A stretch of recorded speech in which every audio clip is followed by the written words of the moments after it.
Hello children, we are in the fourth chapter, Structure of the Atom.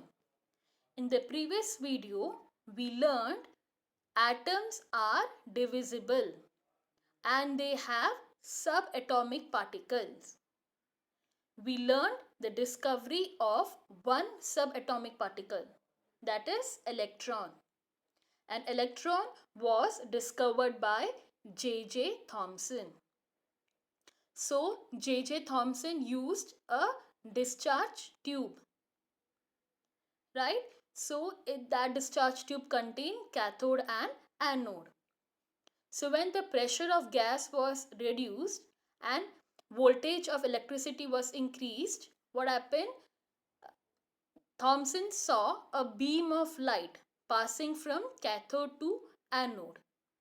Okay, and he said that this beam of light or cathode ray, it contains negatively charged particles called electron. Now today in this video we will learn discovery of the other two subatomic particles. Now children, if we can recollect, in the previous video I have asked you one question. What makes atom of one element different from atom of another element? So what do you think will be the answer? What makes them different? It is the number of subatomic particles that are present in atoms of different element. The atoms of different element differ in the number of electrons, protons and neutrons. Now, the formation of cathode ray has shown that all the atoms contain negatively charged particle called electrons. Now, we know that atoms are electrically neutral. So, if atoms contain negatively charged particle, then it must also have some positively charged particle so that balance is maintained. It has actually been found by experiment that all the atoms contain positively charged particle called proton. Okay, so now let us learn how protons were discovered and who discovered protons. The existence of proton in an atom was shown by E. Goldstein. So Goldstein carried out similar experiment that was done in cathode ray tube. So over here he used a discharge tube. The only difference between the cathode ray and this is in this Goldstein he switched anode and cathode. In this he placed anode first and then he placed perforated cathode. Perforated means which has holes in it. So over here this perforated one is cathode and this one is anode. Okay, so and this discharge tube, it has an opening which is connected to the vacuum pump and we have high voltage battery. So let us see how Goldstein carried the activity. Okay, so what he did, he passed gas, okay, into this discharge tube. He reduced the pressure and he increased the voltage. By doing this, Goldstein, he saw a beam of light coming from anode and moving towards cathode. Now, how did he come to know that this beam of light was coming from anode? Now, behind cathode, there was a screen which was coated with fluorescent material, right? So, when he passed this gas, so what happened? He saw that the screen behind the cathode, it started illuminating. So from that he concluded that this beam of light is coming from anode. Now Goldstein wanted to study the nature of this beam of light.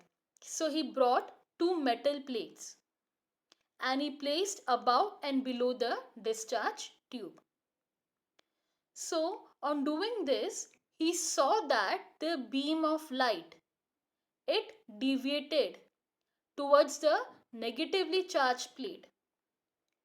So from this, he concluded that the beam of light is deviating towards negative charge plate.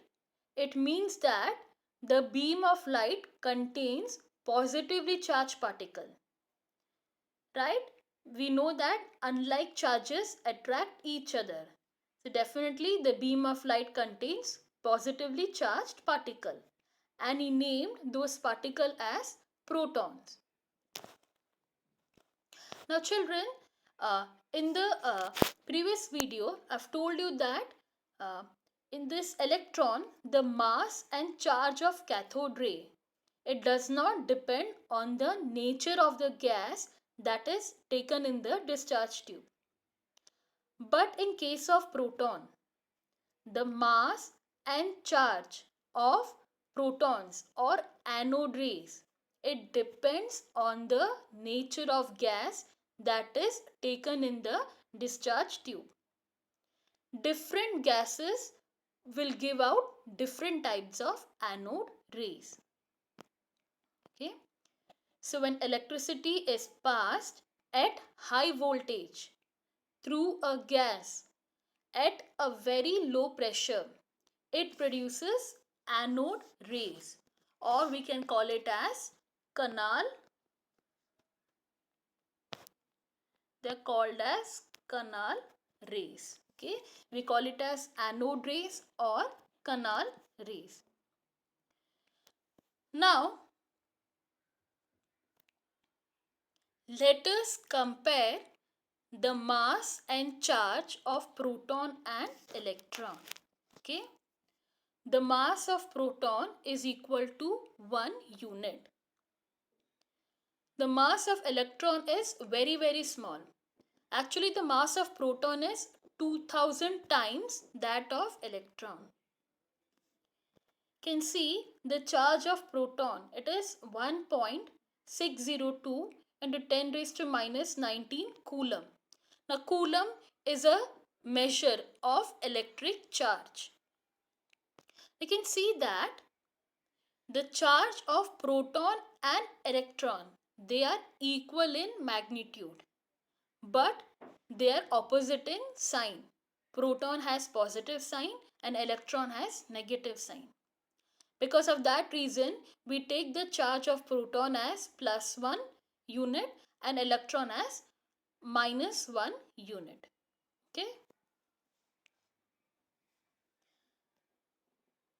Now, after the discovery of electrons and protons, scientists noticed that all the mass of atom cannot be accounted. Okay, it cannot be taken into consideration only on the basis of proton and electron. Example, carbon atom. It contains 6 proton and 6 electron. We know that mass of electron is very small, so it is ignored.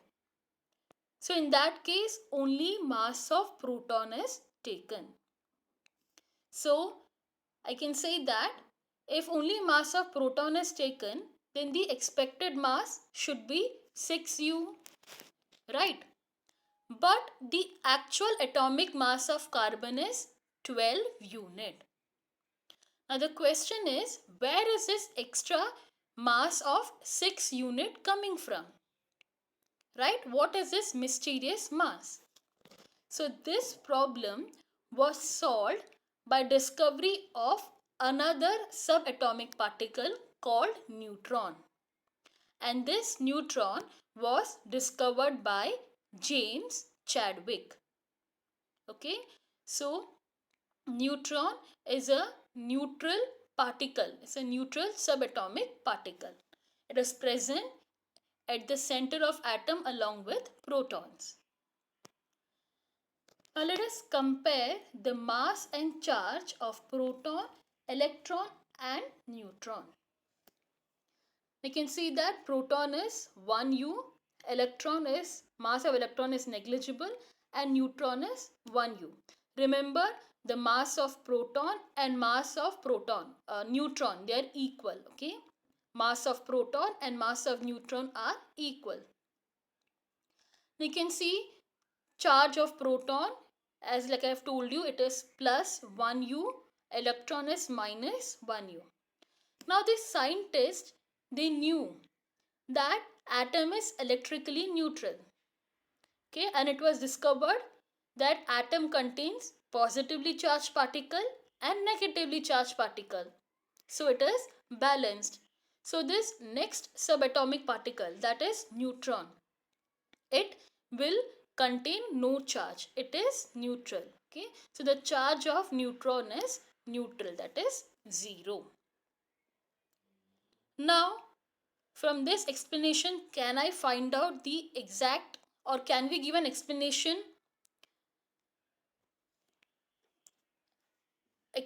about the mass of carbon atom? Okay, like I've told you, atomic mass of carbon is equal to mass of 6 proton plus mass of 6 neutron. Now we know mass of 6 proton will be 6, and we know mass of neutron is also 6. So when we add them, we get the answer as 12 unit. Okay, so this is how we get the mass of carbon atom, that is mass of proton plus mass of neutron. Okay, now from this I can find out the atomic mass. Okay, so how to find the atomic mass of any atom? Atomic mass is the sum of masses of proton and neutron. So when you add mass of proton and neutron, you get the atomic mass of any atom. Okay, now we have already learned Dalton's atomic theory, right? So in that Dalton's atomic theory, Dalton said that atom, it is indivisible. We cannot break it down. But after the discovery of protons and electrons, it was the Dalton's aspect was found to be a failure. Okay. So the discovery of electrons and protons suggested that atoms are divisible and they do have an inner structure. Now the next thing before scientists was to find out how these protons and electrons are arranged inside the atom. Okay. It was necessary to find out how protons and electrons were arranged inside an atom. So many scientists, they proposed various models of an atom. So from that, J.J. Thomson was the first scientist to propose a model for the structure of atom. Okay, so now let us study about Thomson's model of atom. Now children, remember, when Thomson proposed this model, that time only electrons and protons were discovered. Okay, only they were known. The third subatomic particle, that is neutron, was not discovered.